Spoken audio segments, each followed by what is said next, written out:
Oi, gente. Bom dia. Que alegria estar aqui para mais um programa. Hoje especial, vocês estão acostumados que o nosso programa vai ao ar todas as terças-feiras, mas hoje, segunda-feira, começando a semana com chave de ouro, com uma pessoa especial, querida, muito conhecida, que é o pastor Marcos Granconato. Pastor, que alegria receber o senhor aqui. Alegria toda minha, Tati. É um prazer. Tô até tremendo aqui, Não, viu, gente? É um desafio. Isso? Nada. Não, eu sou um homem simples, tranquilo. É uma alegria poder estar aqui nesse programa tão conhecido e participando, cooperando de alguma forma aí com a edificação, a construção, por assim dizer, da igreja brasileira. Uma honra para mim. Amém. Pastor, vou começar primeiramente perguntando assim, uma definição, o que é sã doutrina? Eu acho que é uma coisa que importante, mas que pouco falada, né? Certo. Assim, doutrina, a palavra doutrina em si, ela significa basicamente instrução. E pode ser algo ruim ou algo bom. Depende do que está anexado a ela. Então, a didaquê ou a didascalia, como o Novo Testamento apresenta, é isso. É ensino ou instrução. Agora, o que é a sã doutrina? A sã doutrina é a doutrina que emana do ensino dos apóstolos e profetas. Qualquer coisa fora dessa fonte é doutrina, é como Jesus mencionou, né, como Jesus aludiu, são doutrinas e preceitos de homens. E tudo que é inventado pela mente humana no campo doutrinário, o homem não tem autorização de Deus para isso. A doutrina não pode ser criada por nós. Ela tem que nos ser dada. E ela tem que nos ser dada do alto. Nós não podemos criá-la, não podemos imaginá-la. Quem cria doutrinas, quem constrói pensamentos e estruturas ideológicas são os filósofos. Os filósofos fazem isso em busca de respostas à luz do raciocínio, da razão, da observação da vida, do mundo, da história. Eles criam algumas teorias acerca do que é verdadeiro e do que é falso.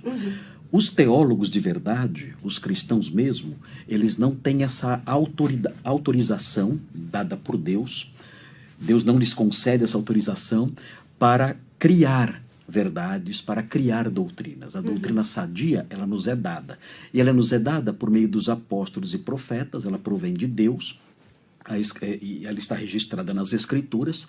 E existe uma dinâmica, então, para a doutrina chegar até nós. O Evangelho de Mateus usa uma expressão que fala hipoto kirio diato profeto. É uma expressão em grego, né? Hipoto kirio diato profeto. Hipoto kirio significa da parte de Deus. Diato profeto significa através do profeta. Então, a fonte primária da revelação é Deus. Hipoto Kyrio, o Senhor. Kyrios, o Senhor.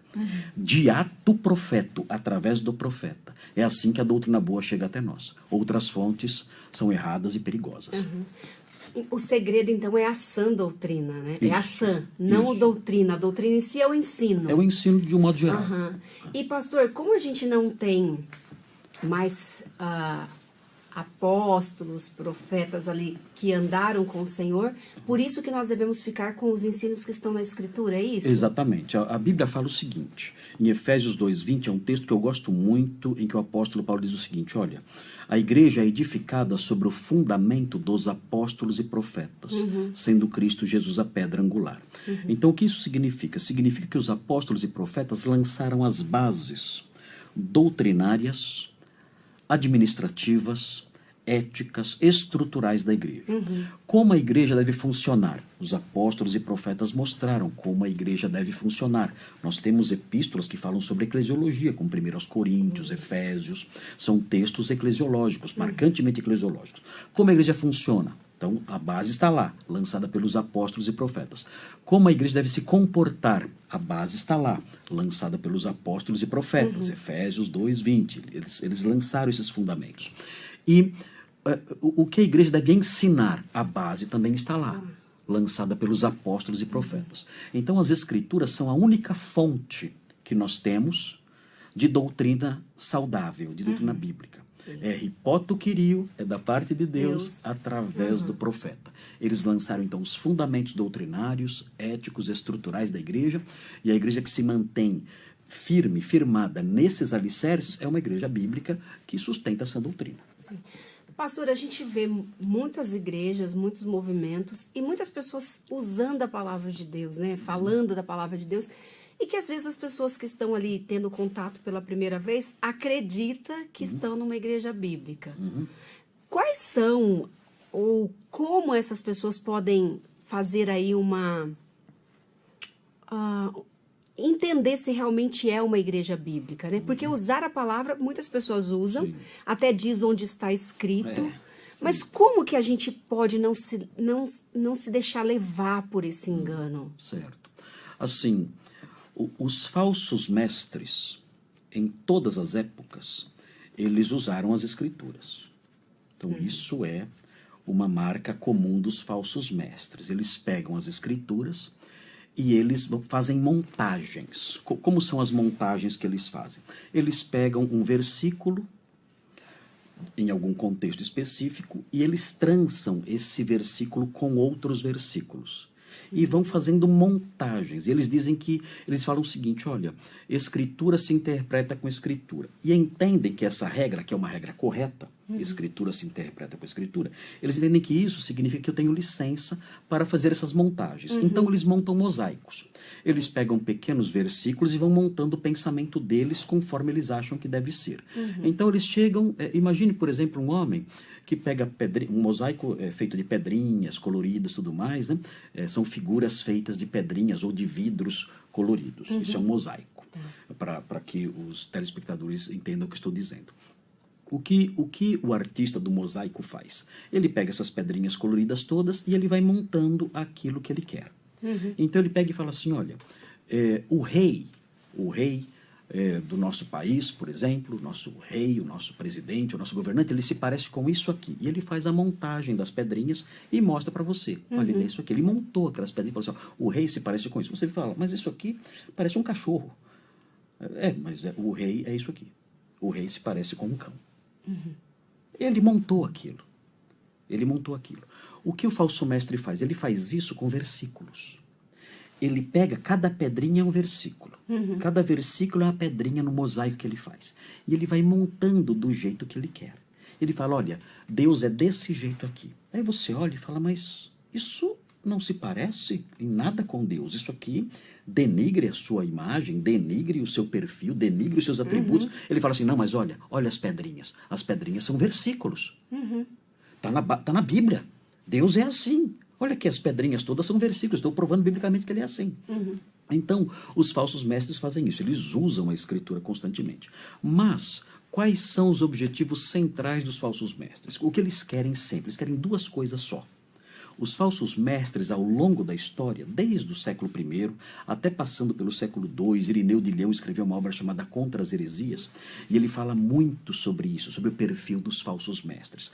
Os falsos mestres, segundo Irineu de Leão, e a gente percebe isso nas escrituras, e percebemos isso ao longo da história, eles querem duas coisas apenas. Eles querem lucro financeiro e eles querem favores sexuais. São duas coisas que os falsos mestres anelam, eles trabalham por isso. Todo o ministério deles é voltado para isso. É claro que o outro lado é um pouco mais sutil, um pouco mais escondido, mas essa é a marca dos falsos mestres. Eles querem dinheiro. A Bíblia fala em 1 de Pedro que eles farão comércio de vós com palavras fictícias. O que significa isso? É transformar a igreja numa fonte de renda. É transformar a igreja numa empresa que dá lucro. Eles querem isso, fazer comércio de vós. E isso, nos dias atuais, isso é escrachado. Isso é aberto.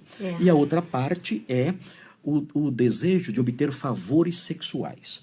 Então, isso, o Novo Testamento fala de homens que se introduziam nas casas e cativavam mulherinhas carregadas de pecados e levadas por diversas paixões.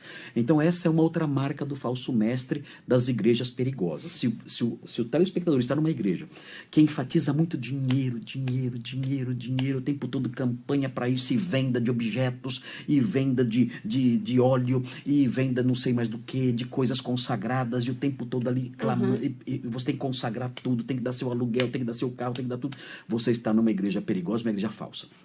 E mais, se a liderança da sua igreja é uma liderança marcada por escândalos sexuais continuamente, porque note bem, uma igreja boa pode ter algum escândalo sexual, eventualmente pode acontecer. Pode acontecer de uma igreja séria, acontecer um escândalo sexual na liderança. Sim. Mas quando nós estamos numa igreja em que isso é a marca, é sempre, é continuamente, é o pastor que largou da esposa, juntou com a outra, aí a outra juntou com o outro, e aquele pastor adulterou, e o filho dele adulterou e está na liderança, e a mulher adulterou, e é um caos, é um verdadeiro bordel a igreja, por assim dizer, desculpe a expressão, mas nós temos igrejas assim, que são marcadas por muita imoralidade ao tempo todo. Toda a igreja sabe. A igreja sabe dos escândalos que há na liderança, sabe que aquele líder dos jovens, ele já saiu com 3 ou 4 moças. Eles sabem que aquela moça, filha do pastor, que exerce algum cargo de liderança entre os jovens também, ela já saiu com vários rapazes. O próprio pastor tem ali seus casos. A igreja toda sabe, mas ela não comenta muito isso, porque, quem sou eu para julgar? Não julgueis. É o velho não julgueis. Essa igreja é uma igreja falsa, porque o falso mestre ele é marcado, a falsa liderança ela é marcada por intensa imoralidade. E há também outras marcas. Por exemplo, doutrinas de demônios. A Bíblia fala, o apóstolo Paulo fala sobre doutrinas de demônios. Que são doutrinas de demônios? O apóstolo Paulo menciona 2, pelo menos. Proibição de casamento. Se você está numa igreja que proíbe casamento, a igreja católica, por exemplo, proíbe casamento de bispos, de padres. É uma doutrina de demônio isso. É uma doutrina de demônio porque isso está conectado com o gnosticismo, o proto-gnosticismo do século I, que era contra o prazer físico, porque dizer corpo era mal. Então, proibiu o casamento. Qualquer igreja que proíba o casamento ensina doutrinas de demônios. Isso inclui aí o romanismo.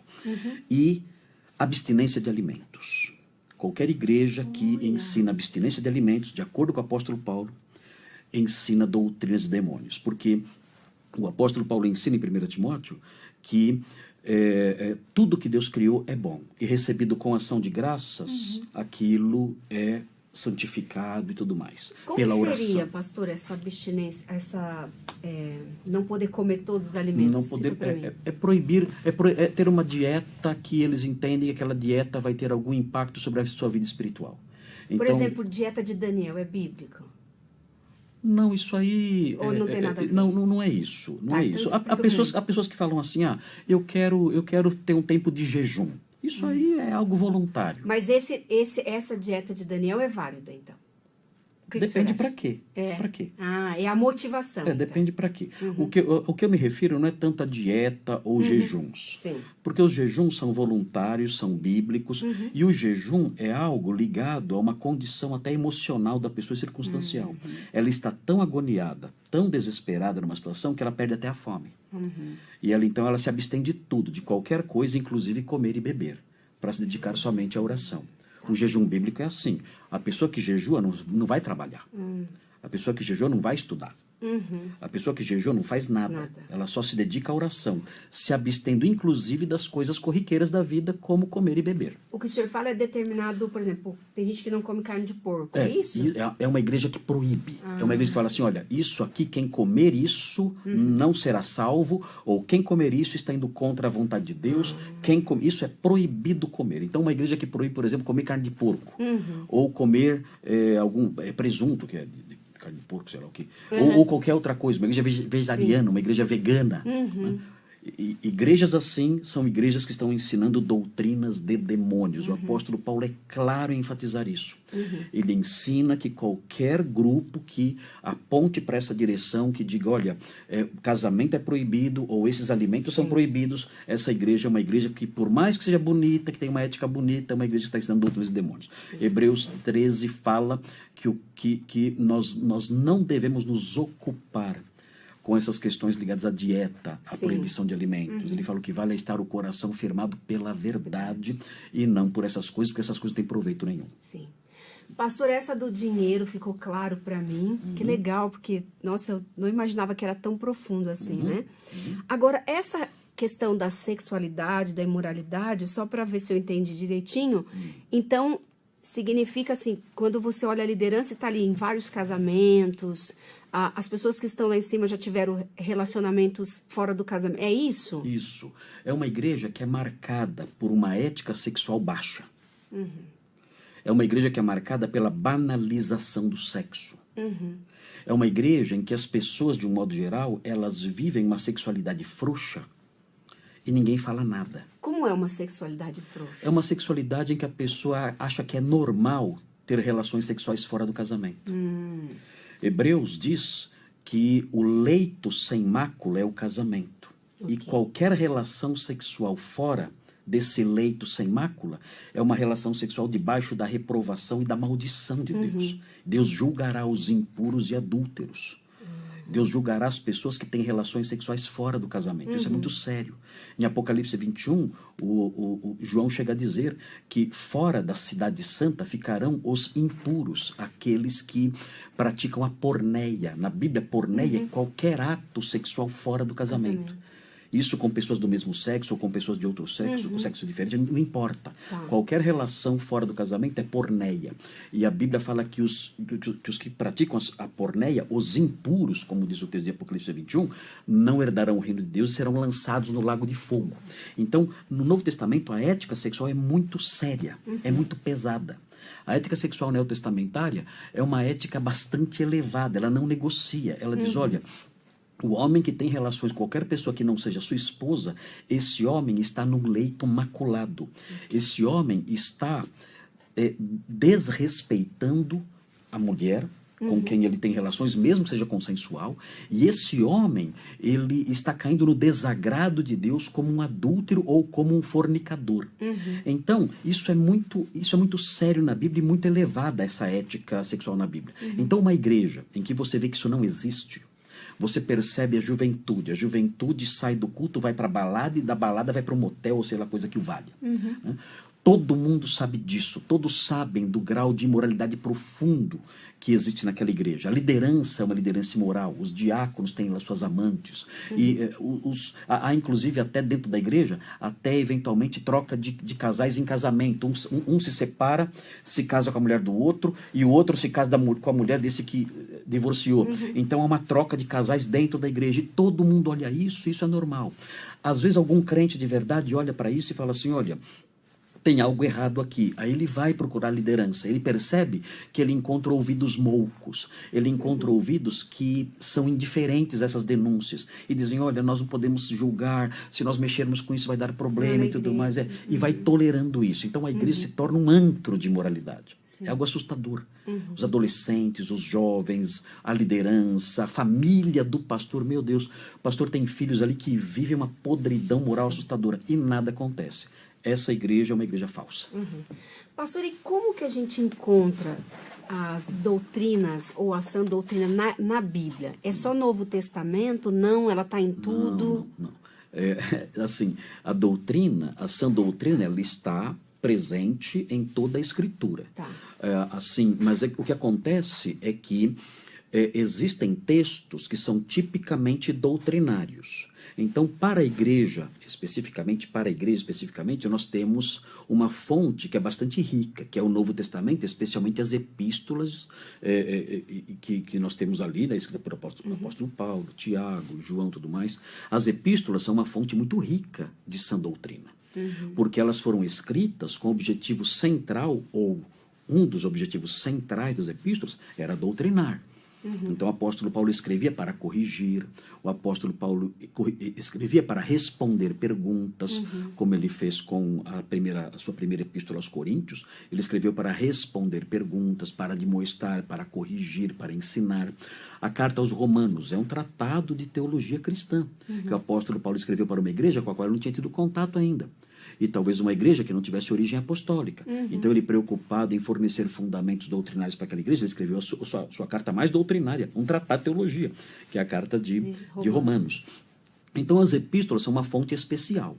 Agora, a teologia está presente em toda a Bíblia. Agora, o que tem que se fazer? O que tem que se fazer é ler a Escritura, percebendo os ensinos que emanam dela. Então, eu leio lá Gênesis. No princípio criou Deus os céus e a terra. Eu tiro uma teologia daqui. Tá. Deus é o Criador. Então, pronto, eu tenho lá uma asseveração, eu tenho uma tese, eu tenho uma proposição teológica fundamentada na Escritura. Deus é o criador do universo. O universo foi criado por Deus. Essa é uma proposta, é uma proposição teológica que tem forte impacto sobre a minha cosmovisão, sobre a minha vida, sobre a minha conduta, sobre tudo que me rodeia. Uma proposição teológica que emana de uma linha da Bíblia. Fazendo aí, gente, o pastor Marcos Greconato tem no YouTube aulas de Gênesis. Eu assisti, pastor. Assisti. E ele vai explicar ali que quando a gente entende Gênesis, acho que de 1 a 12, né? A gente compreende tudo. Tô assistindo, Isso. pastor. Tô fazendo Legal. suas aulas Olha, ali. eu tô pregando em Gênesis já faz 7 anos já. Cheguei ontem no capítulo 34. Uau! Então, tem muita coisa ainda para aprender lá. E é rico em teologia. É riquíssimo em teologia. Minha igreja está sendo muito edificada, e eu também pelo estudo disso. Então, é uma fonte contínua de teologia. Agora, eu volto a dizer, existem porções bíblicas que são direcionadas especificamente para a igreja com o objetivo claro de ensinar. Então, essas fontes, elas devem ser consideradas ainda com mais seriedade quando se busca a doutrina cristã, que são as epístolas. As epístolas são fontes, assim, primárias, fundamentais, as mais especiais para que nós extraiamos dali essa doutrina. Sim.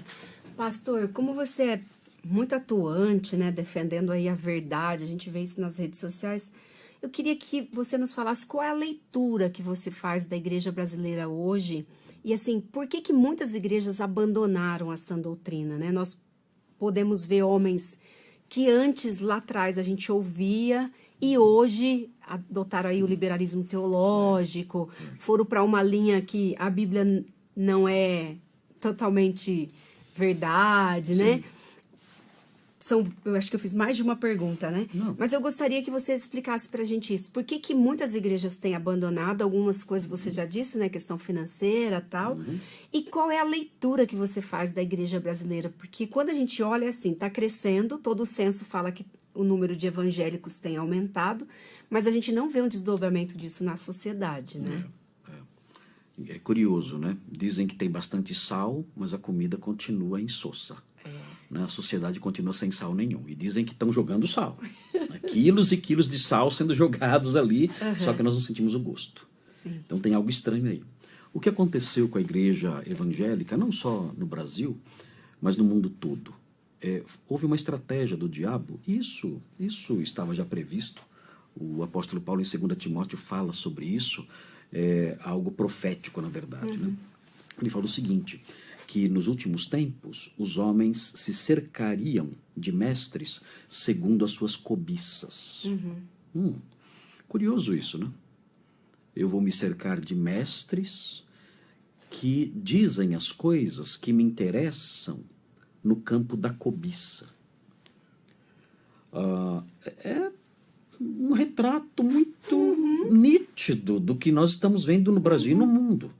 O que se tornou o evangelho? O evangelho se tornou um falso evangelho que promete riquezas e prosperidade e saúde para as pessoas. Então, os mestres falsos fazem o quê? Eles anunciam isso. Eles anunciam uma vida de vitórias, de sucesso financeiro, de felicidade neste mundo, de uma saúde perfeita, uma vida em que tudo que diz respeito a sofrimento e pobreza é do diabo. E eu posso vencer, então, e superar tudo isso. 90% dos evangélicos, pelo menos no último censo que eu vi, 90% dos evangélicos creem na teologia da prosperidade. E ela é dominante, especialmente no meio pentecostal. Então, o que acontece? Os mestres falsos, eles percebem isso, que nos últimos tempos, os homens não suportariam a sã doutrina. Eles teriam coceira nos ouvidos, um incômodo no ouvido, diz o texto de Paulo, nas pastorais. Eles teriam incômodo no ouvido quando ouvissem a sã doutrina e não gostariam de ouvi-la. E se sentiriam muito incomodados e se entregariam às fábulas. Então, o meio evangélico, ele seguiu nessa direção. Ele não suporta a sã doutrina, consequentemente, quem prega a sã doutrina é hostilizado. Eu sei o quanto eu sou hostilizado nas redes sociais, o tempo todo. Todos os dias eu sou desrespeitado, ofendido, ridicularizado. Isso é o meu dia a dia. Eu convivo com isso o tempo todo.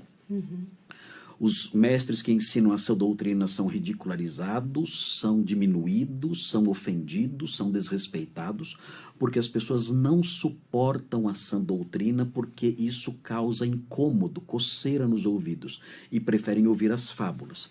Que fábulas elas preferem ouvir? Elas preferem ouvir as fábulas dos mestres que falam de acordo com as próprias cobiças dos ouvintes. Os ouvintes têm suas cobiças materiais, especialmente materiais, em outros campos também. Eles então se cercam de mestres segundo as suas cobiças. E por isso, então, o meio evangélico é marcado por isso. Por um falso evangelho, por uma falsa igreja, por um falso grupo de crentes. O meio evangélico é o maior campo missionário do Brasil. Você quer pregar o evangelho e encontrar um grupo vasto de incrédulos batizados, são incrédulos batizados, é o meio evangélico. Eu canso de evangelizar evangélicos que nunca ouviram o evangelho na vida. Nunca ouviram o evangelho. Estão em igrejas. Eu sou da igreja do fogo sagrado, eu sou da igreja da bola de fogo, da bola de... Eu sou, um monte de igreja aí, você conversa sobre evangelho com essas pessoas, elas não sabem o que é o evangelho. Eu pergunto para a pessoa, você é crente? A pessoa fala, claro que eu sou. Eu sou crente porque eu estava com uma dor no joelho, e a dor passou, eu estava sem emprego, arrumei emprego. Ok, mas quando foi que você teve consciência da sua miséria e vileza e perdição? E desesperado, então, você se curvou aos pés do Salvador e disse, Senhor, salva-me, eu creio no Evangelho, eu creio em Jesus Cristo como meu Salvador. A resposta que eu escuto quando eu falo isso é a seguinte, pastor, eu nunca ouvi falar disso. Pessoas que estão na igreja há anos. E não é uma resposta que eu pego de um ou de outro, não. É a resposta da maioria das pessoas, elas não sabem o que é Evangelho. Sim. Porque seguem doutrinas segundo as suas próprias cobiças. Esse é o primeiro fator. Um evangelho falso, um evangelho marcado pelo atrair os homens não para a cruz, mas para o dinheiro, para promessas falsas de dinheiro e prosperidade. A igreja evangélica é assim, não é igreja coisa nenhuma. São associações religiosas dominadas por membros e líderes marcados por cobiça. É isso que são as igrejas, na sua maior parte, no meio evangélico brasileiro. E outro fator que aconteceu também, Judas capítulo 4 fala que quando Judas escrevia a sua epístola, a igreja para a qual ele escrevia era uma igreja que tinha sido infiltrada por homens perigosos, por homens maus. Isso aconteceu na igreja evangélica também, ela foi infiltrada por incrédulos. E esses incrédulos, eles galgaram posições de liderança, hoje são pastores. E são incrédulos. E estão aí, incrédulos, pregando como se fossem pastores, mas não são nem crentes, nunca nasceram de novo. Então, esses dois problemas aconteceram. A infiltração de incrédulos que galgaram posições de liderança e o abraçar de um evangelho falso, que é, na verdade, um evangelho que atende à cobiça de quem ouve. Sim. Nossa, pastor, você está falando assim, eu não consigo nem formular as perguntas, tanto que eu fico pensando e me vem coisas, porque assim, a gente vê às vezes pessoas que têm igrejas aqui, mas moram fora do país, né, sustentado pela igreja brasileira, e eu fico pensando, gente, como as pessoas não abrem os olhos, né, para perceber e ficam ali mostrando para as pessoas uma vida que, na verdade, Paulo nos ensina a ser contente em qualquer situação, né, seja boa, ruim, ou não pobre ou rica, pobres, né? Não são os pobres deste mundo que Deus escolheu para serem ricos em fé? Sim. Deste E, pastor, nessa linha que você está falando, você acha que é por isso que nós temos tantas pessoas deprimidas, ansiosas dentro da igreja, por estarem sendo estimuladas a essa... Porque, assim, se eu sou estimulada o tempo todo crescer e ter, automaticamente eu estou sempre olhando o que me falta. Você acha que tem uma relação? Eu vou cair numa intensa frustração, porque é mentira. Sim. Ninguém alimenta o coração com palha. Ninguém se alimenta, ninguém pode viver a vida toda comendo salgadinho da Elma Chips. É gostoso, é gostosinho, mas isso não sustenta ninguém. Nem só de pão o homem viverá, mas de toda palavra que procede da boca de Deus.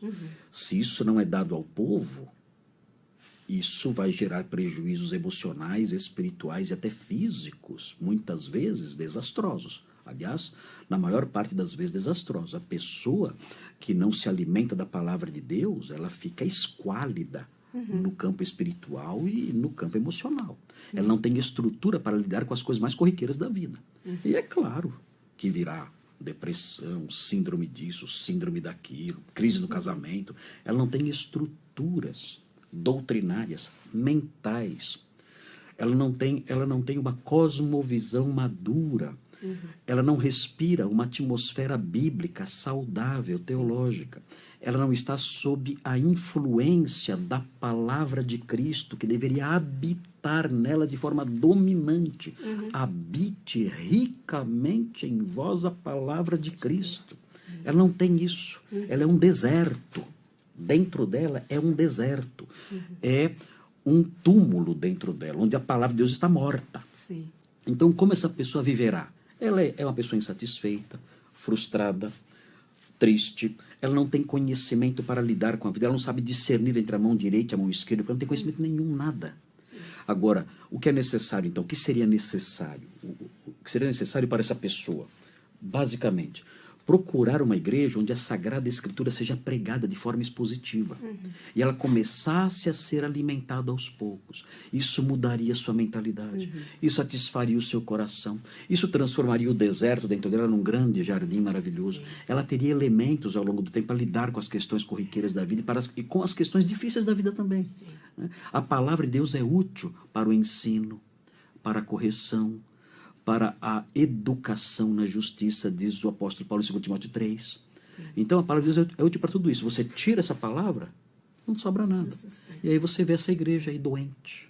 Sim. Essa igreja onde você não percebe nenhuma diferença entre seus membros e o mundo lá fora.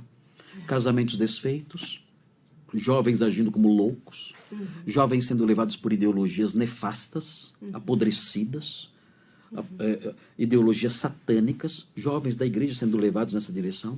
O comportamento das pessoas sendo um comportamento que não tem marca nenhuma de transformação, não há diferença nenhuma das pessoas do mundo lá fora. O que está acontecendo? O que está acontecendo é que a igreja, ou que recebeu o nome de igreja, não está sendo alimentada pela palavra da verdade. Sim. E isso gera morte, isso gera tristeza, isso gera caos moral, caos espiritual e caos emocional. Sim. Gente, maravilhosa a entrevista, né? Eu vou chamar o intervalo, vocês podem fazer as perguntas, eu vou fazer as perguntas para o pastor Marcos. Participe conosco, eu tenho certeza que você está sendo edificado, assim como eu. Nós voltamos já já. Estamos apresentando Tati e Elas. Voltamos, gente, para continuar esse bate-papo. E eu vou começar, pastor, fazendo uma pergunta do pessoal que está em casa. Tem líderes que usam "não toqueis nos meus ungidos". Pessoas que dizem "não julgueis para não denunciar o pecado". E também os que agem como se a igreja não tivesse obreiros constituídos por Deus. Que conselho o senhor dá a esta geração? Primeiro, extremistas, né? Ok, dois extremos, né? Primeiro, não existe nenhum pastor que é ungido. Isso é uma invenção. No Antigo Testamento, os ungidos eram os profetas, os sacerdotes e os reis. Eles eram os ungidos. Por isso, Jesus recebe o título de Messias, ou Cristo, que é ungido. Porque ele é profeta, o supremo profeta, revelador do Pai. Ele é sacerdote e ele é rei, o rei divino. Então, essa ideia de que, olha, vocês aí não são ungidos e eu sou, então não toqueis no ungido, ou seja, não façam críticas a mim, isso é uma afirmação covarde, mentirosa, de homens enganadores que não querem ser censurados quando cometem erros, e erros visíveis, claros e graves. Então isso tenta atar as mãos das pessoas para que elas não mostrem o problema na liderança. E elas então ficam ali atadas com uma mordaça na boca, e essa mordaça é essa afirmação: não toqueis no ungido do Senhor. É uma fábula isso, uma bobagem que inventaram. Na realidade, a Bíblia diz que existe uma unção no Novo Testamento que recai sobre todos os crentes. o apóstolo João diz expressamente que todos nós temos a unção. Por quê? Porque sobre todos nós, os crentes, o Espírito Santo veio. Quando nós entramos para a nova aliança do Evangelho, uma das marcas da nova aliança, à luz de Jeremias, de Ezequiel, e à luz do ensino do apóstolo Paulo em Efésios também, em outras partes da Bíblia, por ir aos Coríntios, por exemplo, quando nós entramos para a nova aliança, a lei de Deus é gravada no nosso coração, nós somos purificados e perdoados e transformados, e além disso, nos é dado o Espírito Santo. Essa é a unção que vem do alto, nós recebemos o Espírito Santo. E isso nos iguala. O pastor e as ovelhas, nesse aspecto de unção, são idênticos. Então, se o pastor disser para você, você que está na sua casa e você fala, pastor, isso está errado, e o pastor diz, não toqueis no ungido do Senhor, responda para ele simplesmente, olha, pastor, o senhor é tão ungido quanto eu. O senhor está falando com outro ungido. Então, são dois ungidos aqui conversando. O senhor é crente? Sou. Então, o senhor é ungido e eu sou crente, sou ungido também. Então, nesse aspecto, nada nos diferencia. O que nos diferencia é o seu cargo. O senhor tem um cargo mais elevado na igreja e a Bíblia prevê isso. Mas esse cargo mais elevado na igreja eu devo respeitar, aí, para não cair no outro extremo que você mencionou, né? Não cair no outro extremo de desprezar a liderança, isso não deve ser feito. O apóstolo Pedro fala que devemos honrar os nossos guias, obedecer os nossos guias, isso deve existir. Mas essa posição, essa distinção posicional, hierárquica, por assim dizer, em que o pastor é o líder da igreja, ele é o guia da igreja, ele é o episcopos, ele é o supervisor. A palavra episcopos, bispo, significa isso, supervisor. O epi é o de cima, escopos é a visão de cima. Né? Você tem microscópio, telescópio, e tem o episcopos, é aquele que vê de cima. Ele exerce uma função de liderança e tudo mais. Mas essa função de liderança e de supervisão, de ver de cima e de guiar e de orientar e ter autoridade, isso não é uma vacina contra a admoestação bíblica. Isso não é uma vacina contra a censura justa, correta e fundamentada na Escritura. Então o pastor não pode dizer isso. Ele não pode falar, olha, você não pode me criticar, você não pode me censurar, você não pode apontar meus erros, porque eu sou ungido do Senhor. Primeiro, isso não existe. Sim. Ele deve, isto sim, ouvir o que os irmãos disseram e fazer um exame de consciência, se for o caso, subir no púlpito e pedir perdão publicamente por aquilo que ele fez ou disse. O apóstolo Paulo fala que os presbíteros, eles deveriam ser admoestados diante dos demais. Fala isso.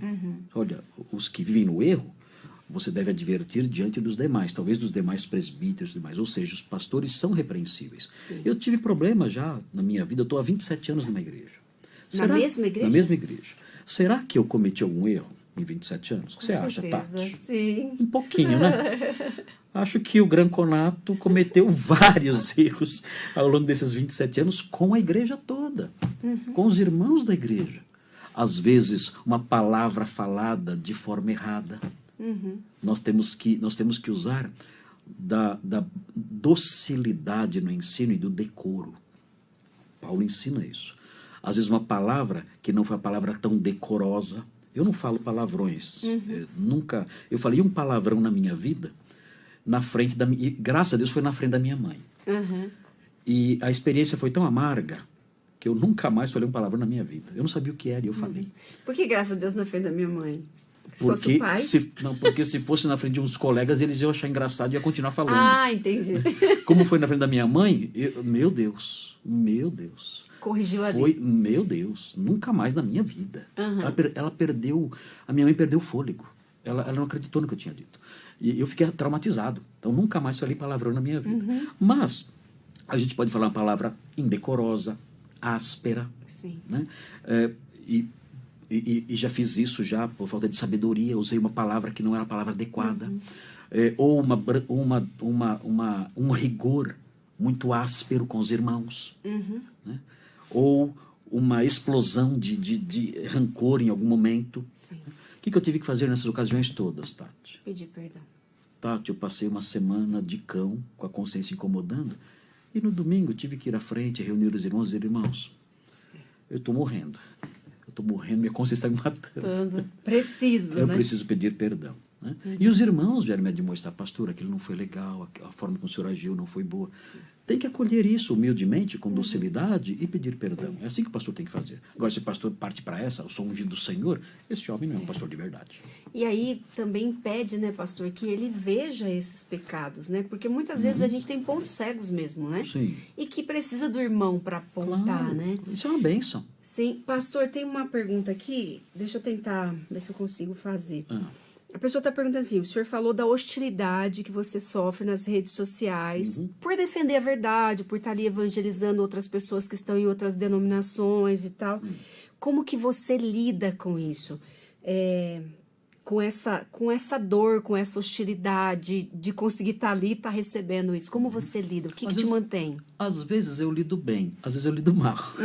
Assim, eu sou muito reativo, então eu tenho problemas com isso. É assim, se eu disser, olha, as ofensas, os xingamentos, as provocações não me atingem, eu estarei mentindo.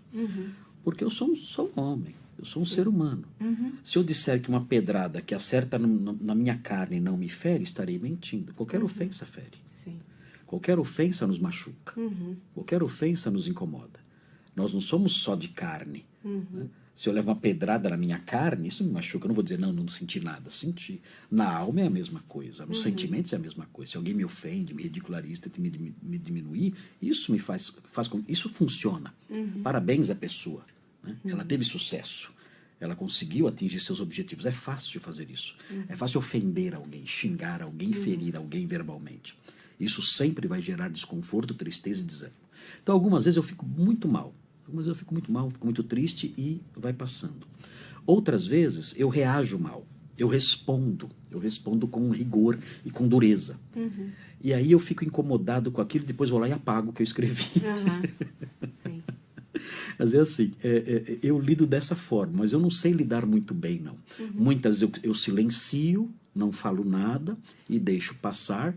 E isso acho que é o correto a se fazer, porque a Bíblia fala que o Senhor Jesus, quando ultrajado, não revidava com ultraje, mas entregava-se àquele que julga retamente. Então, muitas vezes eu faço isso. Eu falo, não vou revidar. E fico quieto e não faço nada. Outras vezes eu ajo mal, e eu respondo com rigor ali, com um rigor excessivo, aí a minha consciência me incomoda, eu fico um tempo ali com aquilo, eu vou lá, eu vou apagar isso aqui. Aí eu vou lá e apago e tiro de lá. Mas é difícil isso aí. Eu confesso que eu não sei passar por cima disso sem sentir nada. Pastor, obrigada por compartilhar com tamanha sinceridade para nós.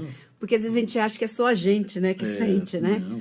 Pastor, agora voltando ali para a sã doutrina, como é que a gente pode resgatar isso em casa, esse ensino em casa, para as nossas crianças? Eu gosto muito dessa área, né, do que diz respeito à responsabilidade paterna e materna de ensinar a sã doutrina. O apóstolo Paulo fala que os pais, em Efésios 5, devem criar os filhos na disciplina e na admoestação do Senhor.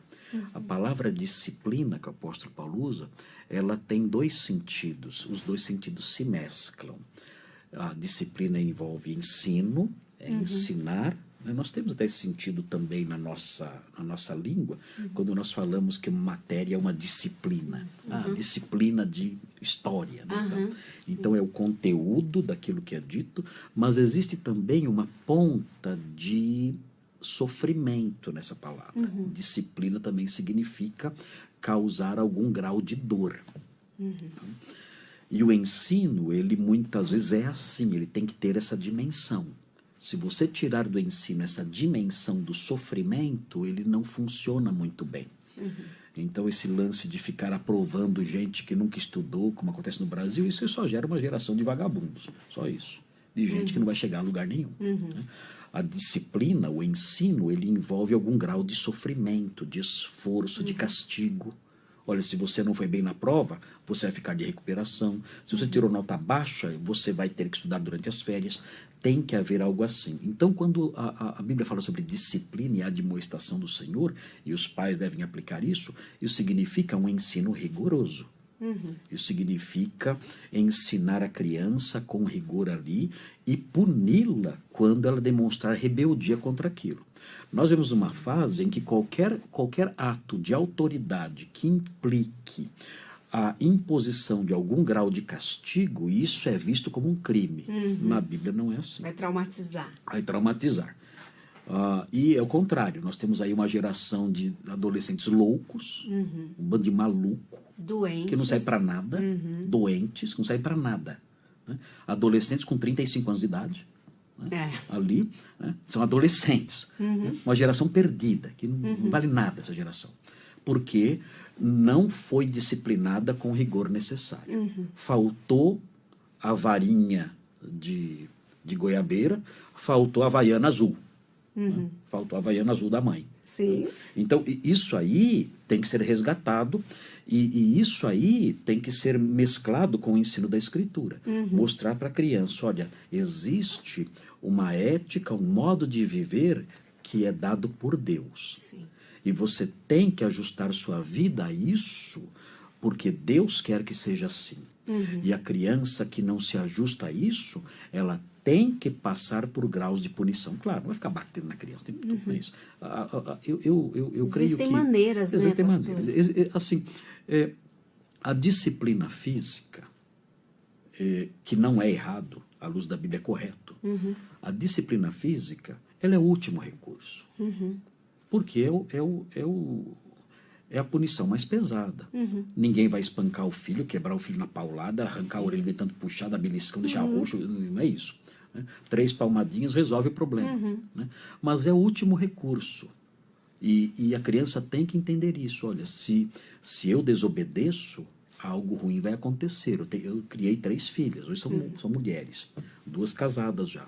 E havia em casa um mote, havia em casa um ditado, que elas cresceram ouvindo, que era o seguinte: quando a gente desobedece, uma coisa ruim sempre acontece. Quando a gente desobedece, uma coisa ruim sempre acontece. Sempre acontece. E eu dizia para elas, e se vocês desobedecerem e uma coisa ruim não acontecer, eu farei acontecer. Eu faria a coisa ruim acontecer. Sim. Então elas cresceram ouvindo isso. Obedeçam. Porque a desobediência gera problemas e prejuízos terríveis. E elas cresceram assim. Hoje são mulheres crentes, testemunho maravilhoso, só trazem alegria para mim, são pessoas equilibradas, saudáveis, estão lá vivendo suas vidas, crentes na igreja, uma bênção de Deus para nós. Então isso é necessário. Sim. Quando você remete o seu pensamento para as pastorais, é curioso, o apóstolo Paulo fala assim, fala para Timóteo, observe o que você aprendeu sabendo de quem você o aprendeu. Porque desde a infância você conhece as sagradas letras que podem tornar-te sábio no campo da salvação. Olha. Ele fala. E de quem ele havia aprendido? Ele menciona nos versículos anteriores. Você aprendeu da sua avó Lloyd e da sua mãe Eunice. A mesma fé que habitou nelas habita agora em você. E você sabe de quem você aprendeu as sagradas letras. Foi dela. Ou seja, o primeiro seminário teológico do pastor Timóteo foi a vovó e a mamãe. E ele cresceu, ele tornou-se sábio no campo da salvação, ele conheceu como ser salvo por meio delas e foi salvo. E aí o apóstolo Paulo prossegue dizendo, toda a escritura é inspirada por Deus e útil para o ensino. Ele mostra que, com isso, indiretamente, que elas usaram a escritura para instruí-lo, para consolá-lo, para ensiná-lo, para corrigi-lo e para mostrar para ele o caminho da justiça. Isso começa em casa. Se não houver isso em casa, o mundo vai fazer isso. E Timóteo, a Bíblia diz que ele era reconhecido, né, pastor, assim, na região, exatamente por isso, e bem novinho, né? Sim, ele era conhecido um homem piedoso. Agora tem uma outra pergunta aqui, pastor, que é assim, uma mãe perguntando que tudo que ela tenta falar da palavra de Deus, a filha refuta com a ciência. A filha vai à igreja, frequenta a igreja, mas a ciência é a verdade. Como ela lida com isso? Assim, Não existe como a fé se alojar no coração de alguém pela argumentação humana. Bonito isso. Isso Repete, pastor. Não há como a fé se alojar no coração humano pela argumentação humana. Não é essa a fonte da fé. A fé não surge no coração de alguém porque eu fui convencido mediante argumentos racionais e tudo mais. Então, existe uma matéria chamada apologética. Essa mãe, ela pode estudar apologética.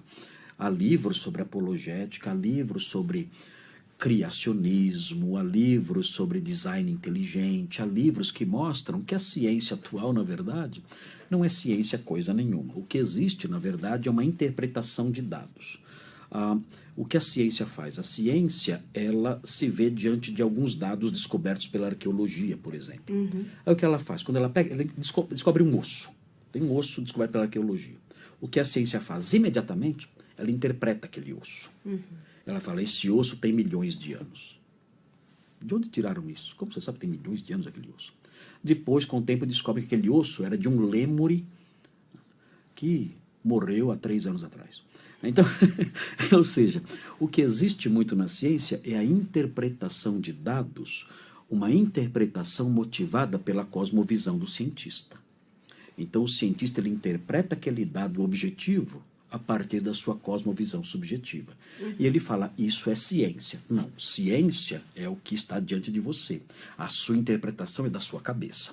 Mas transformam tudo em ciência, tudo virou ciência, e isso parece que é a verdade absoluta. É como se a ciência fosse a nova religião inerrante, infalível que desceu do céu, e agora, então, ela é intocável, ela é inerrante e não há nada de errado com ela. E os jovens são levados por esse discurso falso, falacioso, mentiroso, que não tem fundamento nenhum, nem na história, nem na experiência presente. Mas o que essa mãe pode fazer é estudar livros, talvez, de apologética, e poder conversar com a filha nesse campo mais da ciência à luz da Bíblia. Agora, essa mãe, ela não pode depositar sua confiança na sua capacidade de argumentação junto à filha. Porque, mais uma vez, a fé não nasce, não se aloja no coração de alguém por meio da argumentação racional, por meio da boa argumentação filosófica, científica e tudo mais. A fé se aloja no coração de alguém por meio da ministração do Espírito Santo, da ação do Espírito Santo no coração da pessoa. Então, o que essa mãe tem que fazer? Essa mãe tem que pregar o Evangelho para a filha, porque a fé vem pelo ouvir, e o ouvir da palavra de Deus. Essa mãe, quando a filha começa a falar sobre ciência, fala, não, filhinha, legal, acho legal a ciência, mas deixa eu falar para você, deixa eu explicar para você o Evangelho. E falar do Evangelho para ela algumas vezes. Não o tempo todo, algumas vezes. Isso tem que parar, um momento tem que parar. Pregue o Evangelho para sua filha, ela deve pregar o Evangelho para sua filha algumas vezes, 3 ou 4 vezes, dizendo, filhinho, olha, o que nós aprendemos na Bíblia é o seguinte, tudo bem, tem a essência, vamos parar de falar um pouquinho sobre isso, eu quero falar sobre a fé cristã, e dizer para ela, olha, a fé cristã mostra que todos pecaram, estão destituídos da glória de Deus. Okay. A fé cristã fala que o salário do pecado, esse pecado que todos cometeram, a Bíblia fala que o salário do pecado é a morte, é a perdição eterna, é a morte eterna. Mas a Bíblia fala que Jesus veio e sofreu essas consequências. Ele morreu por nós, em nosso lugar, assumindo as consequências da nossa culpa e do nosso pecado. E agora nós podemos nos beneficiar dessa morte por meio da fé nele. Isso é Evangelho. Filhinha, você tem que crer no Evangelho. A mãe tem que falar isso para a filha e orar por ela, pedindo que o Espírito Santo use essa pregação para transformar esse coração. Porque se a mãe cair na armadilha de ficar discutindo filosofia, ciências, e ali debatendo ali com a filha nesses campos, ela não vai conseguir nada, porque a fé não nasce assim. A fé vem da pregação e da ministração do Espírito Santo. Então a mãe tem que fazer o quê? Pregue o Evangelho para a menina, algumas vezes. Não fique a vida toda pregando, você não banaliza. O apóstolo Paulo pregava para um grupo 2 ou 3 vezes no máximo, depois largava. Pastor? Isso não... Esse negócio de ficar pregando para alguém durante 20 anos é bobagem. Não faça isso. Pregue 2 ou 3 vezes. Não ouviu? Tchau, vou para outro grupo. Ela tem quantos filhos? Não sei, essa mulher. Se ela pregou para a filha 2 ou 3 vezes, pare. Comece a pregar para os outros filhos agora, ou para a sobrinha, ou para o neto, ou para a tia. Mas pare de pregar para a filha. Não precisa pregar a vida inteira. Plante a semente. Sim. É Deus quem vai dar o crescimento. Nós pregamos, plantamos a semente e regamos um tempo. Deus dá o crescimento, deixa lá. Ninguém que planta uma semente fica lá, vai semente, cresce aí. Ninguém faz isso. Planta, rega e vai dormir. Faça isso. A mãe tem que fazer isso. Plante, regue por um tempo e vá dormir. E às vezes você acha que não vai sair nada, né, pastor? De repente passam vem um 10 brotinho, anos, né? passam 10 anos, aquilo brota. Né? Então a mãe tem que fazer isso. Não entre na armadilha de discutir ciências, pregue o evangelho, ore por ela e tenha paciência. E pare num determinado momento, pare de pregar e espere. Assim, Ambrósio de Milão disse para Mônica, mãe de Agostinho, Ambrósio de Milão disse para ela, vivia chorando e pregando para o filho, e ali e tudo mais, e ela foi falar com Ambrósio de Milão, que era o pastor dela. Falou assim, olha, eu não sei o que eu faço com meu filho, Agostinho é um incrédulo, e vive aí em imoralidades, e uma vida devassa, e tudo mais, e o que eu faço? E eu oro por ele há tantos anos. E Ambrósio falou assim para ela, olha, vá em paz, porque Deus não vai recusar um filho de tantas lágrimas. Muito bonita essa frase de Ambrósio de Milão, né? Deus não vai recusar um filho de tantas lágrimas. Então, mamãe, né, ore por sua filha, chore por ela, pregue o evangelho para ela e aguarde. Sim. Mas não caia na armadilha da discussão científica. Pastor, isso vale para tudo? Por exemplo, para os vizinhos? É a mesma postura que nós devemos adotar? Mesma coisa. Quando o apóstolo Paulo chegava numa cidade, né, e ele pregava o evangelho ali, ele pregava 1, 2, 3 vezes. Quando ele percebia que a reação era de hostilidade, de blasfêmia e de zombaria, quando ele percebia que essa era a reação dos seus ouvintes, ele dizia, olha, vocês não se consideram dignos do evangelho da salvação de Cristo. Então, por causa disso, eu vou me voltar agora para os gentios. Ele abandonava aquele povo e começava a pregar para outro grupo. Então, essa deve ser a postura de todo crente. No trabalho, a pessoa prega no trabalho com uma pessoa lá. A pessoa está ouvindo, ok. A pessoa começa a zombar, blasfemar. Ela começa a hostilizar a pessoa porque ela está pregando. Pare. Pare e diga, olha, eu não posso continuar lançando pérolas aos porcos e nem pérolas aos cães. Então, são 2 animais diferentes que Jesus menciona. O porco, você joga a pérola para ele não liga para a pérola, ele é indiferente. O cão entende que ele foi agredido, você jogou a pérola nele, ele entende que foi atacado, ele ataca você. Então o incrédulo tem 2 tipos de incrédulo, o porco e o cão, quando você prega para ele.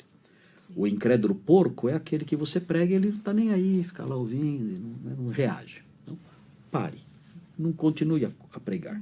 E o incrédulo cão é aquele que te ataca quando você prega. Sim.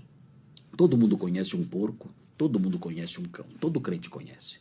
E há o incrédulo que mostra interesse e no final se converte. Então, pregue para a pessoa 3 ou 4 vezes, já é suficiente para perceber se a pessoa é um cão, é um porco, ou se está realmente interessada. Se estiver interessada, continue. E aí o Senhor dará a fé àquele coração conforme a ministração soberana da sua graça. Que coisa maravilhosa. Pastor, já passou 1 hora, o nosso programa já está... Na Na verdade, passou um pouco mais, mas está tão gostoso. Gente, eu vou... Nem senti. Nem eu. Muito bom. Podem mandar as perguntas de vocês. Eu faço ela para o pastor Marcos, que não dê para a gente colocar aqui, mas a gente responde no Instagram, alguma forma. Pastor, eu gostaria que você deixasse uma mensagem para quem está em casa. Primeiro, eu sou muito grata. Aprendi em poucos minutos muita coisa. Abriu, assim, minha mente para várias outras coisas.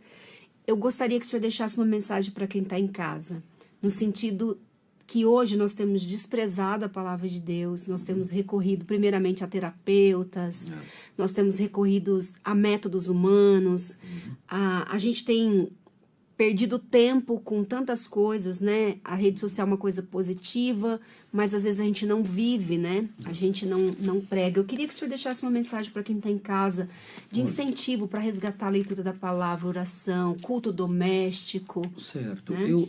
Eu vou destacar algo que é muito importante hoje em dia, que é o valor da palavra de Deus na reconstrução da vida da pessoa, do coração da pessoa, da paz da pessoa.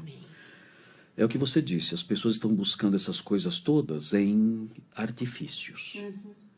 E elas se tornam escravas, muitas vezes, de longos tratamentos, de remédios, de terapias. Eu sei que eu não estou aqui desprezando Tem a sua importância, a sua né, importância, o pastor? seu valor. Eu acredito que o trabalho dos profissionais de psicologia, de psiquiatria é importante no aspecto de detectar os problemas. Eles detectam os problemas com uma habilidade profissional que é fantástica. São profissionais treinados para isso. Sim. Mas o que acontece muitas vezes é que esses profissionais, eles falham por serem incrédulos ou por serem crentes mal preparados, eles falham na hora de oferecer a solução. Então eles dizem, olha, o problema é esse aqui. É verdade, acertaram. Graças a Deus achou o problema. Mas erram na oferta da solução. Porque não entendem o valor da palavra de Deus. E dizem, olha, toma esse remédio. Ok, o remédio vai ajudar. Ou Até um às elefante vezes um louco, aconselhamento, né, pastor? Um conselho. Na minha área, eu sou terapeuta cristã, né? Mas eu tive uma experiência, só para o senhor entender por que eu quis fazer essa pergunta.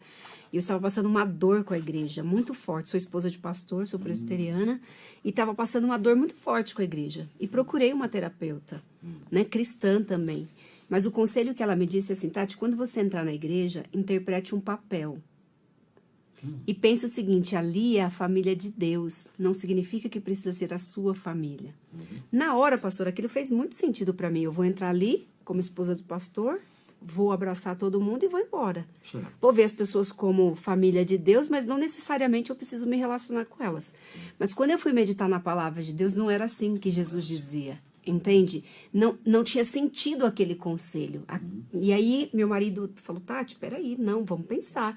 Se Deus é o seu pai, então você faz parte dessa família também. E segunda coisa é que, assim, a gente deve buscar a reconciliação. Se tá te doendo, vai entender por que tá doendo. Dá para tratar? Não dá? Então coloca diante de Deus.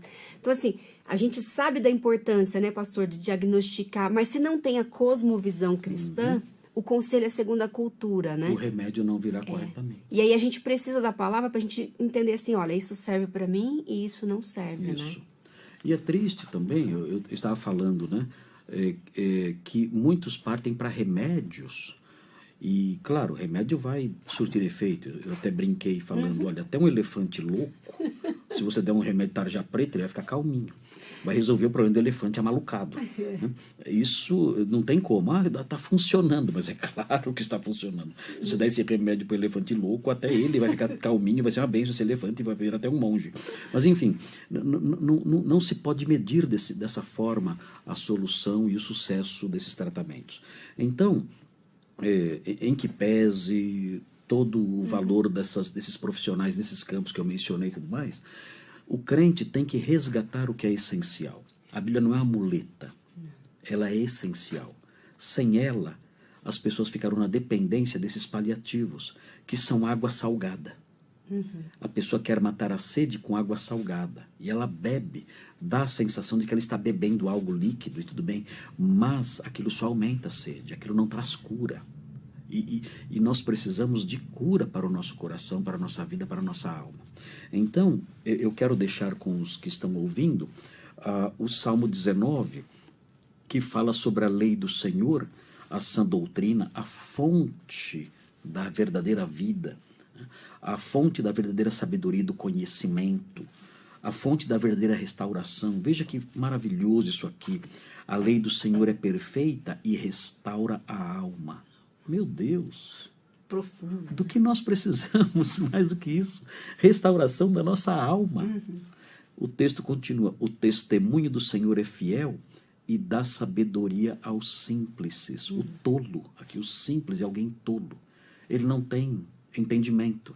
Mas a palavra de Deus, o testemunho do Senhor na sua palavra, dá sabedoria a esse homem que precisa de conhecimento, que ele é simples, ele é tolo, ele não sabe viver. Ele não sabe viver.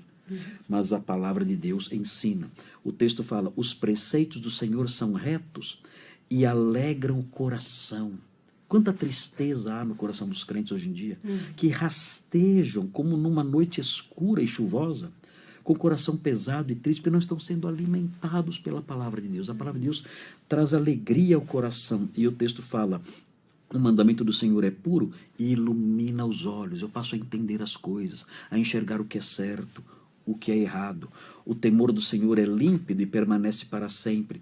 Os juízos do Senhor são verdadeiros e todos igualmente justos. E o texto prossegue descrevendo a beleza da palavra. É curioso, o texto fala assim, no versículo 7, o testemunho do Senhor é fiel e dá sabedoria ao simples. Sabe quem é o simples aqui? É a pessoa com cabeça aberta. Hoje em dia é o contrário, né? A pessoa com cabeça aberta é a pessoa inteligente. Se você dissesse naquela época que você tinha cabeça aberta, você estaria dizendo assim, olha, eu sou um tolo. Eu sou um tolo. É o contrário na Bíblia. O homem de cabeça aberta na Bíblia é um tolo. O homem sábio é o homem de cabeça fechada, porque ele não deixa entrar lixo. O que eu quero? Um cofre aberto ou um cofre fechado? O sábio tem um cofre aberto em casa, sem porta? Ou o sábio tem um cofre fechado em casa, com porta e chave e combinação ali segura? Fechado. Assim é a mente do crente. Ele tem a mente protegida, fechada. Ele é sábio. O tolo tem a mente aberta. Entra qualquer lixo lá. Então é diferente o modo de pensar da Bíblia.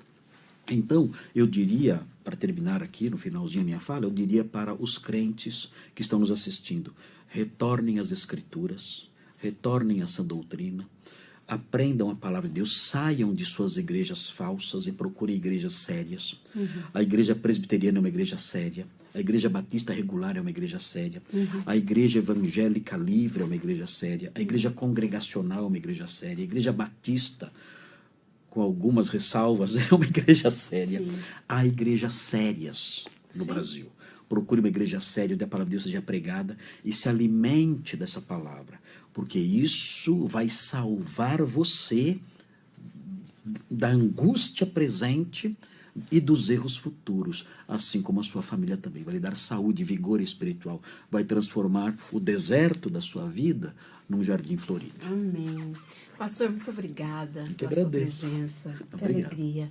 Gente, obrigada pela sua audiência.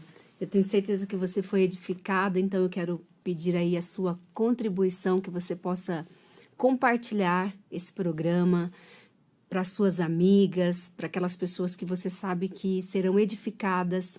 Também é uma forma da gente trazer clareza para algumas pessoas que estão aí em igrejas ou em lugares que não estão de acordo com a sã doutrina. O pastor explicou bem.